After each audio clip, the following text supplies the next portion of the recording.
ദൈവനാമത്തിന് മഹത്വമുണ്ടാകട്ടെ. നമ്മൾ ചിന്തിക്കാൻ പോകുന്നത് ദൈവവചനം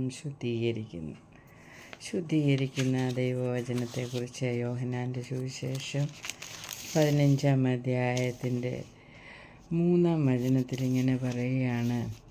15-3 പറയുന്നു, ഞാൻ നിങ്ങളോട് സംസാരിച്ച വചനം ആകുന്നു. വചനം നിമിത്തം നിങ്ങളിപ്പോൾ ശുദ്ധിയുള്ളവരാകുന്നു. എന്നിൽ വസിപ്പീൻ, ഞാൻ നിങ്ങളിലും വസിക്കും.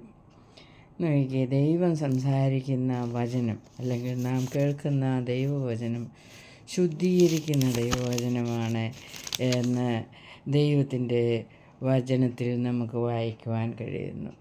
യോഹന്നാൻ്റെ സുവിശേഷം 17-ാം അധ്യായത്തിൻ്റെ 17 ഇങ്ങനെ പറയുകയാണ്. 17 പറയുന്നു, സത്യത്താൽ അവരെ വിശുദ്ധീകരിക്കണമേ. നിൻ്റെ വചനം സത്യമാകുന്നു. നീ എന്നെ ലോകത്തിലേക്ക് അയച്ചതുപോലെ ഞാനും അവരെ ലോകത്തിലേക്ക് അയച്ചിരിക്കുന്നു. അപ്പോൾ സത്യത്താൽ അവരെ ശുദ്ധീകരിക്കണം. നമ്മളെ സത്യത്താൽ ശുദ്ധീകരിക്കണമേ എന്ന് പറഞ്ഞിരിക്കുന്നു. സത്യം എന്താണ്?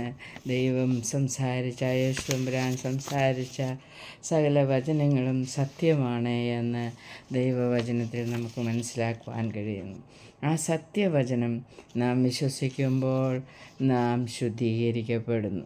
യാക്കോബിൻ്റെ ലേഖനം 1:21 ഇങ്ങനെ പറയുകയാണ്, ആകയാൽ എല്ലാ അഴുക്കും ദുഷ്ടതയുടെ ആധിക്യവും വിട്ട് നിങ്ങളുടെ ആത്മാക്കളെ രക്ഷിപ്പാൻ ശക്തിയുള്ളതും ഉൾനട്ടതുമായ വചനം സൗമ്യതയോടെ കൈക്കൊള്ളുവീൻ.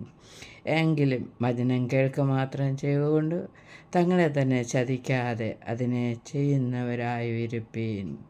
ഒരുത്തൻ വചനം കേൾക്കുന്നവനെങ്കിലും ചെയ്യാത്തവനായിരുന്നാൽ അവൻ തൻ്റെ സ്വാഭാവിക മുഖം കണ്ണാടിയിൽ നോക്കുന്ന ആളോടെ ഒക്കുന്നു. അപ്പോൾ ദൈവത്തിൻ്റെ വചനം രക്ഷിപ്പാൻ കഴിയുന്നതാണ്, ഉൾനട്ടതാണ്, അത് ശക്തിയുള്ളതാണ്. ആ വചനം സൗമ്യതയോടെ കൈക്കൊള്ളണം എന്ന് ദൈവവചനത്തിൽ നമുക്ക് കാണുന്നു.